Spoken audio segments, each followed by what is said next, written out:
This has to stop. I'm done, finished. I can't go on like this anymore. Over the last 50 days, I've spent an insane $12,000 upgrading my studio setup. My bank account is empty. My savings, they're gone.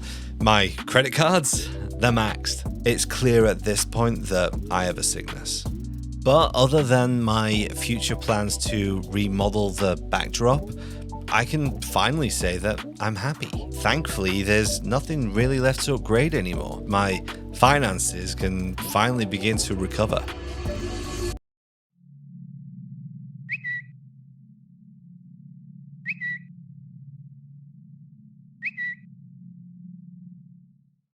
Well, the Go XLR is dead. The Go XLR is dead. The Go XLR is dead. Is the Go XLR dead? TC Helicon has laid off the entire Go XLR team. Your Go XLR will eventually stop working. It's not today. It might be tomorrow, it might be a year from now, but one day there will be a Windows update and the Go XLR will stop functioning. So then, what does that all mean? Well, despite the sad news about the content creation audio titans collapsing, the Go XLR, or in my case, the Go XLR Mini, still remains probably the strongest element of my setup, certainly my favorite. The streamer-centric routing software boosts the quality of your content's audio from Discord karaoke to professional podcaster. With many being spooked by TC Helicon's announcements, there's been a tidal wave of second-hand Go XLRs flooding the market. There's so many YouTubers out there now claiming that now is the best time to make that upgrade and get a Go XLR for yourself. Mine has served me perfectly well for years, and I'm confident that even without support, it's going to continue to do so for years to come. For years to come.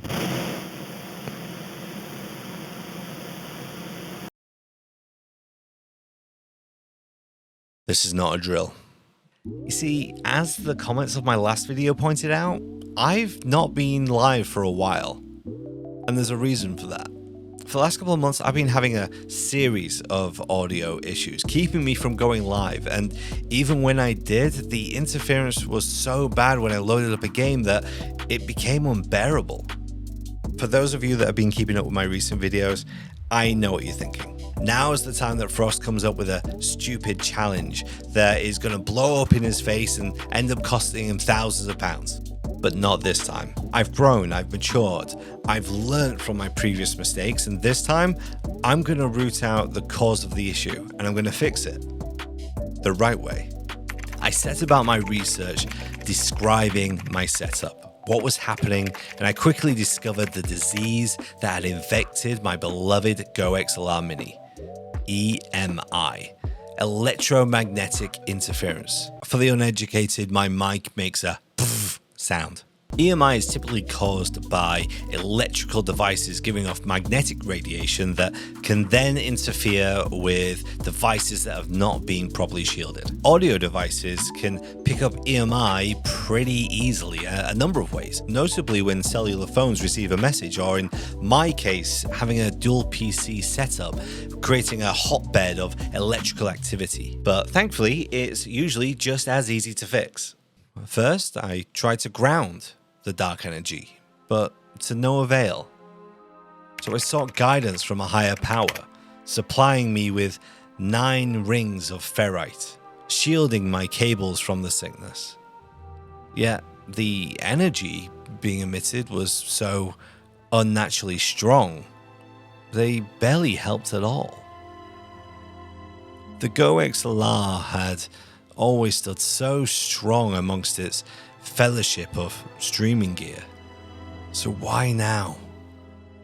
I retraced my steps over the past months to seek out the secret overlord of EMI. That's when it dawned on me. They say that power corrupts. And in hindsight, I see it clearly now. The signs, they were all there. The sleepless nights, the endless upgrades, the glint of RGB dancing in my eyes. I told myself I was building a studio. But I was crafting a throne. The God PC. My masterpiece. My crown jewel. It gave me everything I ever wanted. Power, speed, control. But at what cost? I could not see.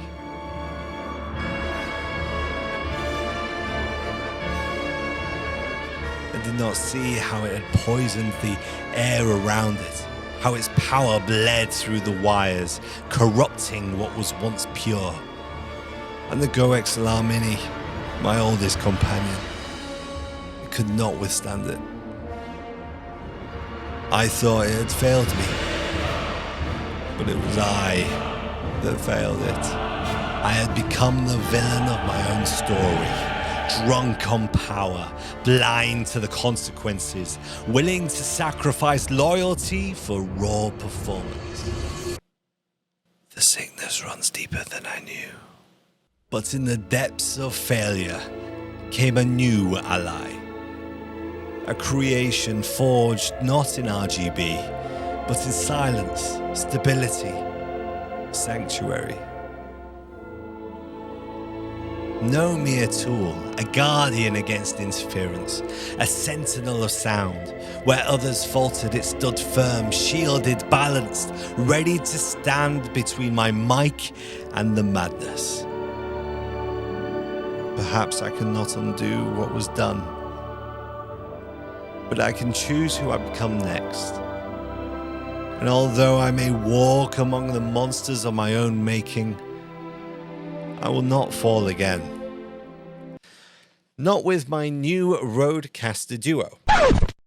Knowing what's causing electromagnetic interference, that's a good first step. But to actually fix it, well, then we need to work out what's picking it up. The Go XLR is one of the best bits of kit that a content creator can own. Its routing, its control, the faders, it's a serious game changer. But when you're running a near nuclear setup like mine, it has some trade-offs. First, it's powered entirely by USB. So all that dirty electrical noise from your high wattage GPU, your PSU, your system load is being pulled straight down the Go XLR's USB cable. That's the same cable that's carrying the audio signal from your mic to your PC. Secondly, the Go XLR's preamp isn't exactly well shielded. So even if EMI isn't already being funneled straight down the USB cable, it can bleed through the air by just being in the vicinity of high wattage equipment. Now these aren't really a problem for most people, but when you're running a 5090 and a 1500 watt PSU like mine, these trade-offs become expensive and audible. So what makes the RØDECaster different? There are two options, the RØDECaster Pro 2 and the RØDECaster Duo. Both of these are on the next level, without the cost-saving shortcuts. They're actually built for a near industrial setup like mine. It's got shielded internals and an external power supply. That means no noisy USB coming from your PC and no interference coming down the power line. It runs clean and it stays clean. Then there's the dual USB-C ports. This lets you plug in two PCs at the same time. Perfect for a dual PC setup, one for gaming and one for streaming. And the RØDECaster handles all the audio switching in the middle like a champ. It also supports other devices like phones, tablets, Bluetooth devices, USB microphones. So if you want to take a call midstream, play music from your phone, just have another source. It just works. No adapters, no extra routing hacks. Admittedly, the interface isn't quite as noob-friendly as the Go XLR's routing table. I'll be honest, I had to watch a couple of YouTube tutorials on how to get this thing up and running, but once you master it, it's way more powerful. You've got individual channel routing, submixes per USB connection, speaker and headphone outputs, and full control over everything from a touchscreen. Onboard DSP gives you real-time EQ, compression, gating, and more. No extra software or OBS filters. Your audio sounds more professional, more controlled, and even holds together when you shout. So let's talk cost. The Go XLR Mini, brand new, you can pick it up currently on Amazon for £146 or $189. Used, you can get it on eBay for as little as £66 or $80. That is an absolute steal for how good this thing is, especially if you don't have EMI problems. The RØDECaster Duo is a little bit different. Brand new, it's £389 or $500. I got mine used in very good condition for £330 or $450. The great thing about getting used products from Amazon is that they give you a detailed description of what's wrong with it, and it's usually just a damaged box or some cosmetic scratches. And in worst case scenario, if you don't like it, you can just send it straight back. No scams. Ever since my last video where I bought this beautiful camera, buying used items has been my favorite way to save money. The RØDECaster Duo is now holding the main gate of my audio fortress, but our hero is being flanked. EMI is attacking from the air, exposing another weak point in my defense. The pod mic. You see, the pod mic's always been a staple part of my setup. When I first started out streaming, it didn't take me long to realize that your audience is far more likely to stick around for poorer video quality than they are for poorer audio quality. The audio quality of this mic is absolutely incredible for its price.